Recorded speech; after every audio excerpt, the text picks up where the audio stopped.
The end for silkworm's life is the beginning of silk yarns. Such luster and sleekness are distilled from natural life. Various cultures have developed this art. Their unique techniques resonate in a common brilliance.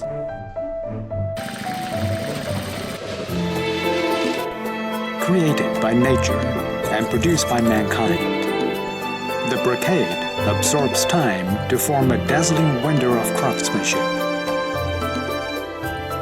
Chinese refined scholars are obsessed with silk.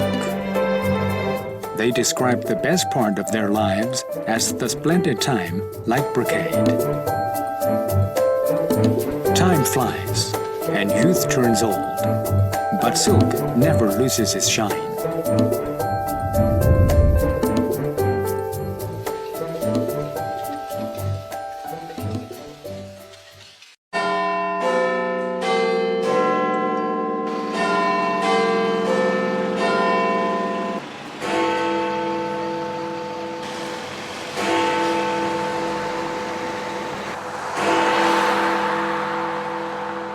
For the past 2 months, Deborah Mueller has been busy with an important project.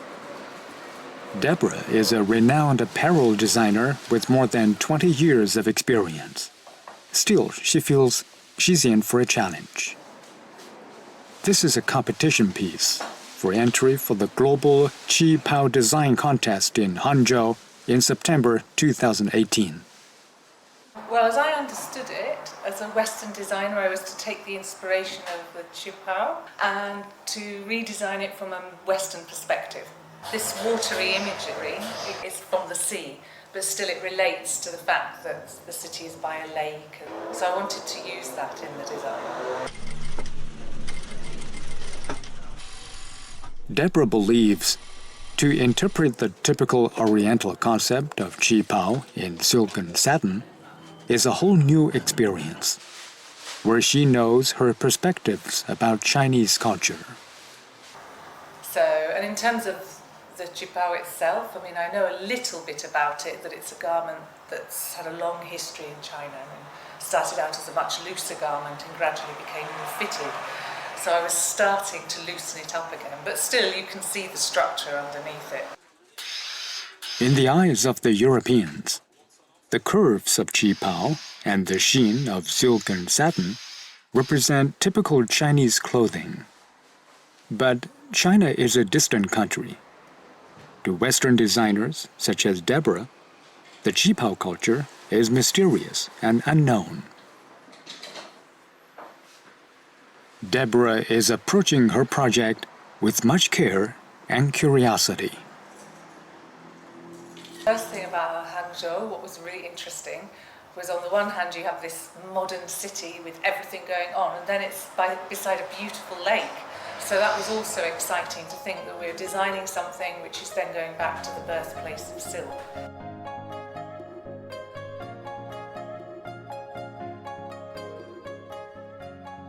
This is the second global Qipao design contest in Hangzhou.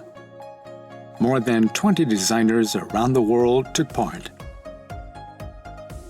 They each have a different way to interpret the beauty of silk and the beauty of China.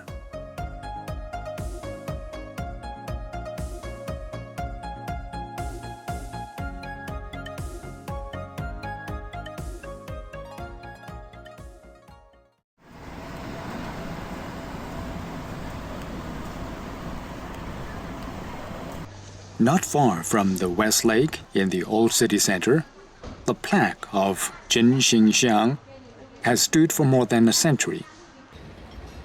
Their products are the fondest memory for several generations of people. We are a 100-year-old factory, 119 years according to written records. It used to be a garment store.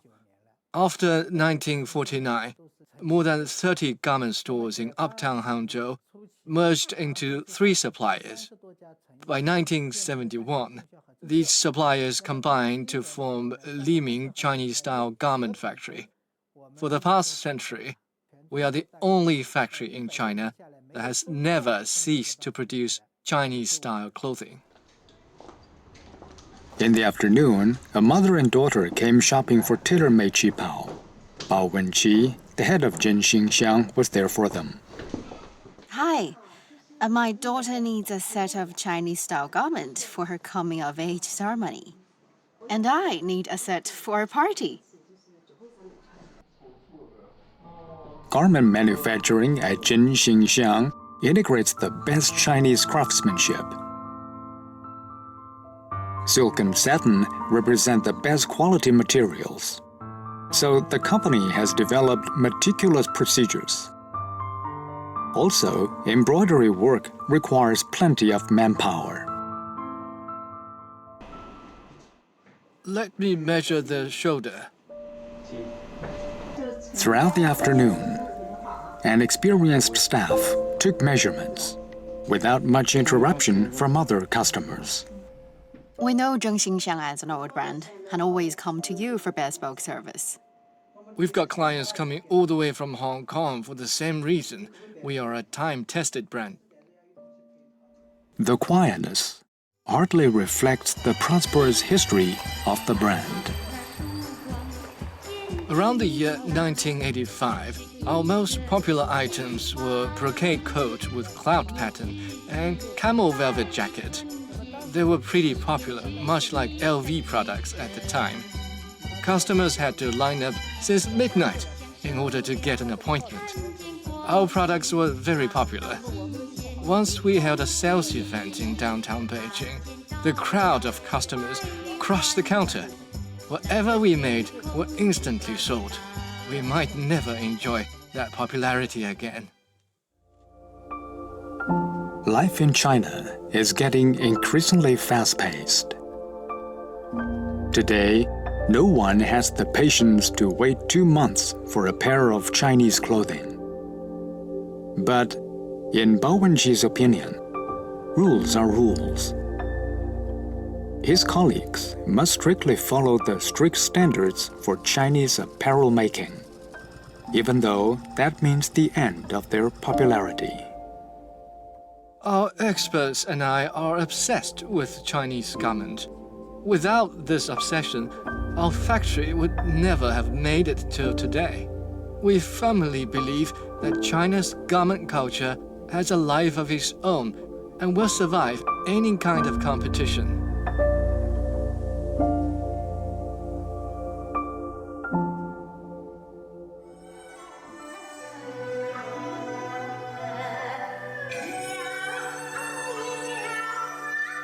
In May 2018, famous Queen opera piece, The Peony Pavilion, hit the stage again. The exquisite silk and satin costumes delivered a magnificent spectacle.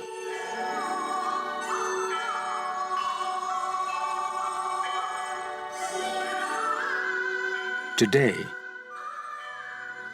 mesmerized theatergoers might find it hard to believe that traditional Chinese art forms were seriously challenged by foreign culture in the 1980s to the 1990s. Then, Bai Xianyong, a scholar from China's Taiwan, transformed the classical piece, The Peony Pavilion, with modern aesthetics.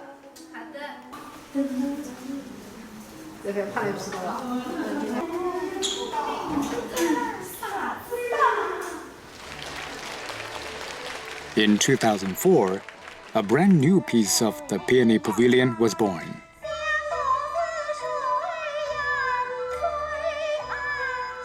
Featuring youthful characters and glamorous silk costumes to attract a large young following. After years of economic development, China has embarked on an all-rounded rejuvenation of traditional culture.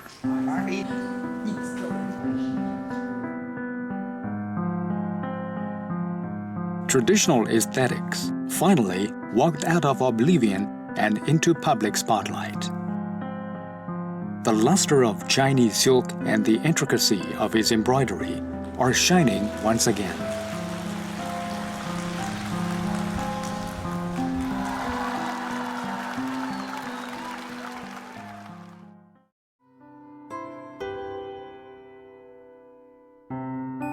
Zhen Xingxiang, a brand filled with glory and memory, has retained its tranquility.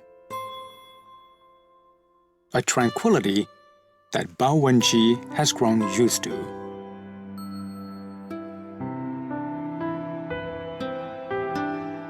But silk and satin were not born for tranquility.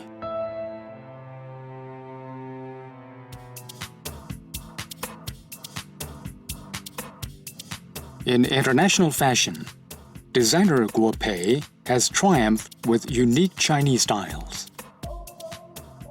Guo Pei's high-quality bespoke designs are well known in Paris. In her hand, the traditional luster of silk gets a facelift. Chinese culture is running through my veins. To me, there is no way to detach it from my design. It is a process of natural expression. Guo Pei can't recall for how many times she's been to Hangzhou. But this time, she's getting a new start in her career. She has decided to set up high-end bespoke design service in Hangzhou. Sometimes I get inspiration from simply being here. As a designer, I must consider the role of the internet in my career. And when it comes to the internet, Hangzhou is the top city in China. Guo Pei took up apparel design in the 1980s. She always had a thing for innovation and experiment. Being one of the first designers to win international acclaim, her products still reflect her heart for tradition. I was raised by grandma. She learned embroidery at a young age. She could add a flower or butterfly to the clothes. Her embroidery is a moment of beauty and happiness in my memory. Haute couture is the apex of the fashion industry. It combines modern design and traditional craftsmanship. In the name of fashion, China silk is gaining a new lease. As Guo Pei wows the fashion industry worldwide, many people focus on the splendid silk embroidery craft. However, silk embroidery techniques, quite complicated, still can't compare to the most intricate being yunjin, or cloud brocade.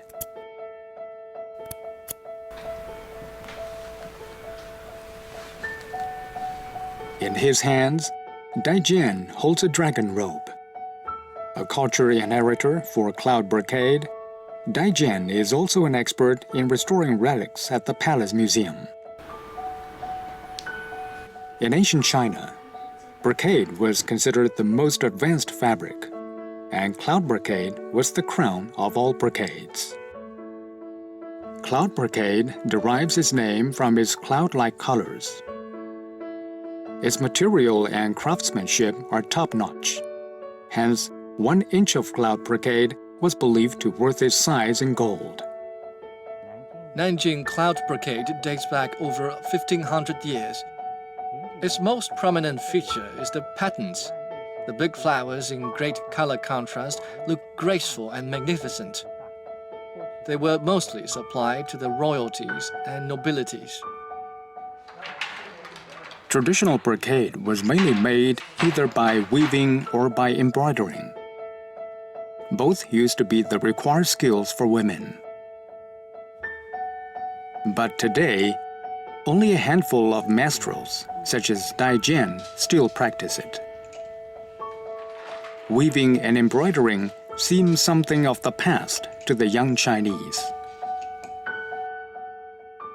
Some people come to me for apprenticeship, but few outlasted the tedium. In the whole cloud brocade businesses, I'm afraid there aren't many young artists. Still fewer have mastered the pattern artwork and the craftsmanship. I'm afraid that's the situation we're looking at. Apart from training new apprentices, the preservation and revival of this traditional art form also need other forms of input. Xu Dinglong is senior engineer at Hangzhou Wensley Silk Culture Company Limited. He is a former classmate of Dai Jian from 40 years ago. Dai Jian is replicating this dragon robe on Wensley's behalf. Wensley is trying to replicate the dragon robe in order to preserve it. As a responsible enterprise, Wensley wants to preserve the relic for future generations.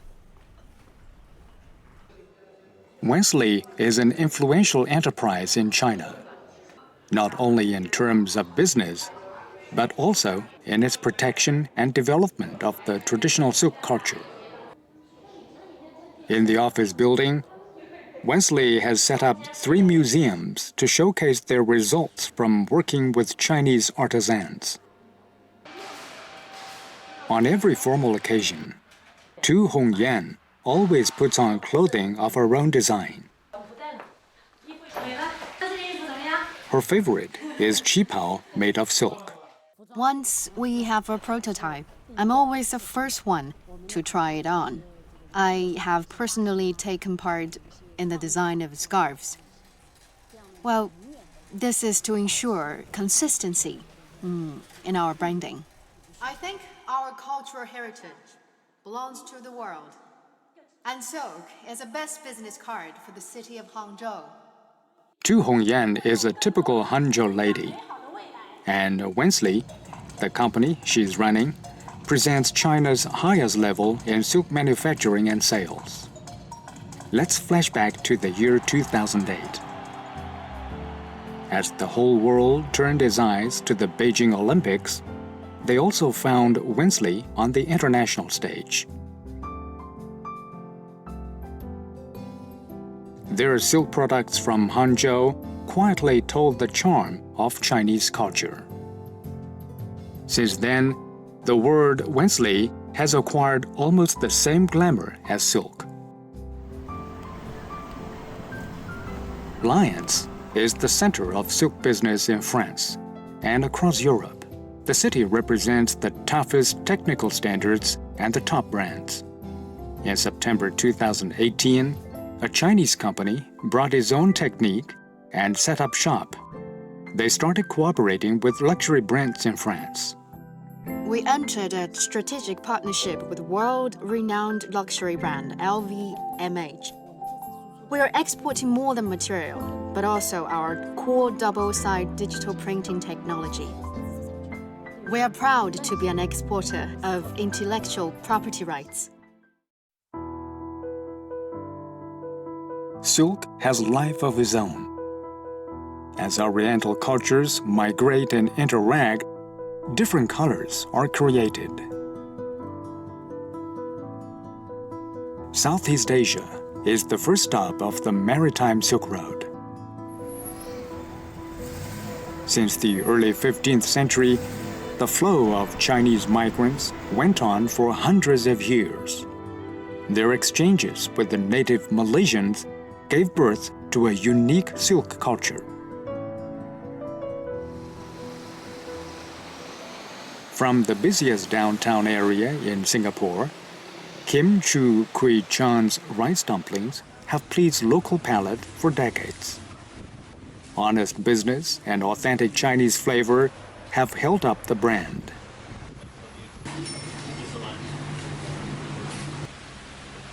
However, its young owner, Edmund Wan, having spent more than 10 years studying overseas, decided to make room for a Peranakan museum.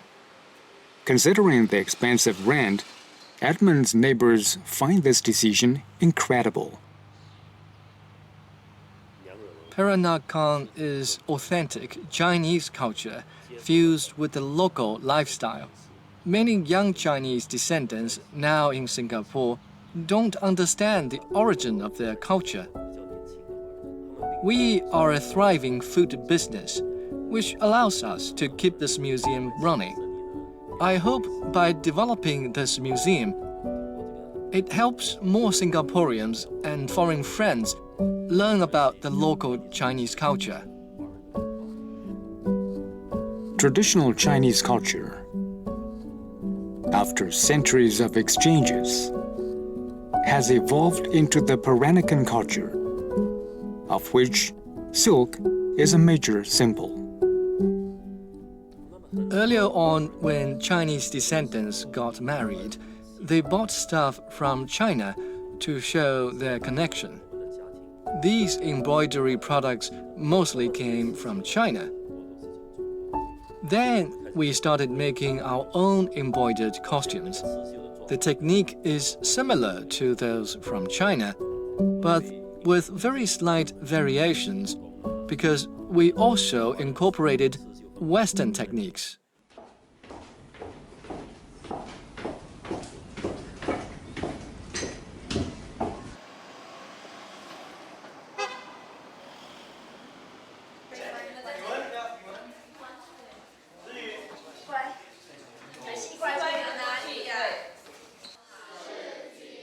Mrs. Wang, or Cai Shiji, is the daughter of Madame Yan Chuanlian, who founded DES, a characteristic dance troupe in Southeast Asia.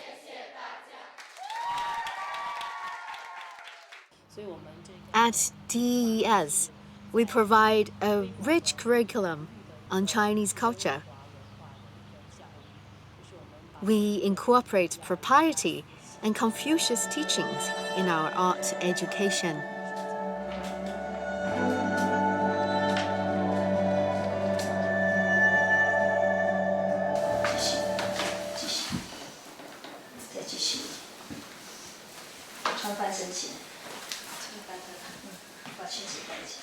Every year in Singapore, on New Year's Eve, I come over to offer assistance.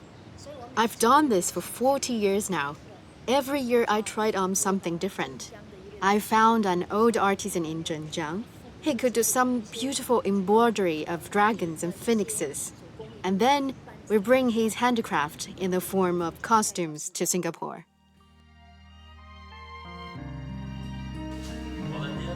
Every day, people from around the world visit Edmund Wang's museum. Many young people stay to learn the art of embroidery.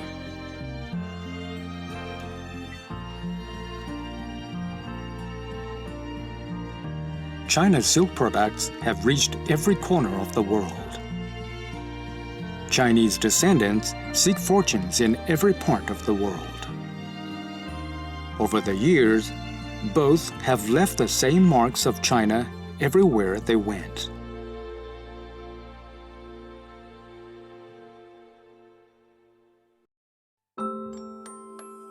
Silk art is developed in time and will retain its color in time. Chinese silk and embroidery products used to be the most expensive commodities in the world.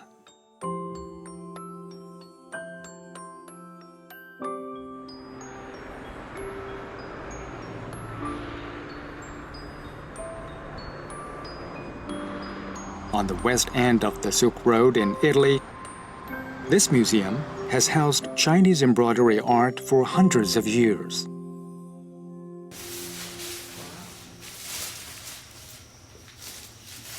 You can come with me while I'm going inside.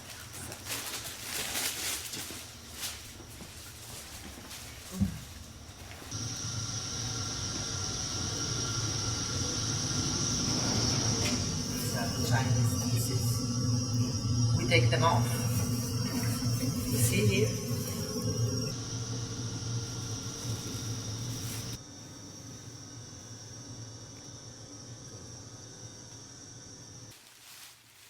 The textile collection is a small treasure. We have here the foundation. It counts about 3,000 single pieces. They are from the 3rd century until nowadays. Madalena and Anna are managers of this museum. They've never been to China. To them, these Chinese exhibits look distant and mysterious. The pieces from China, directly from China, are about 30 pieces, yeah.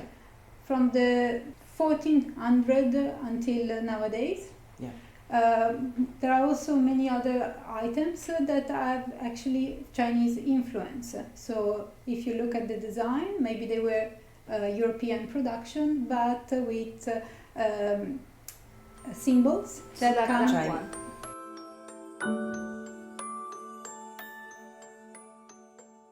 In Europe, ancient Chinese silk products are kept in museums. Oriental tales of silk sound like old legends. Here, local embroidery techniques combined with modern design to form uniquely Western silk artifacts and products.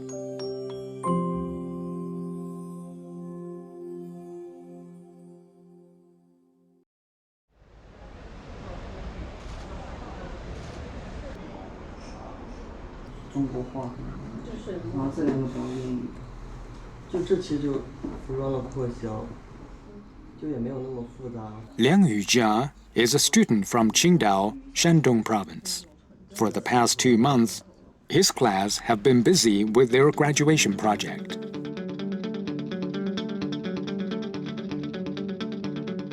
Milan, the world-renowned city of apparel design, still has the world's best fashion resources.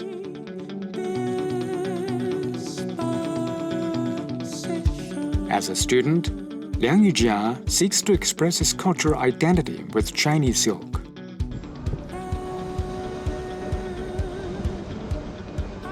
But throughout the city, he couldn't find even one piece of authentic material of Chinese silk.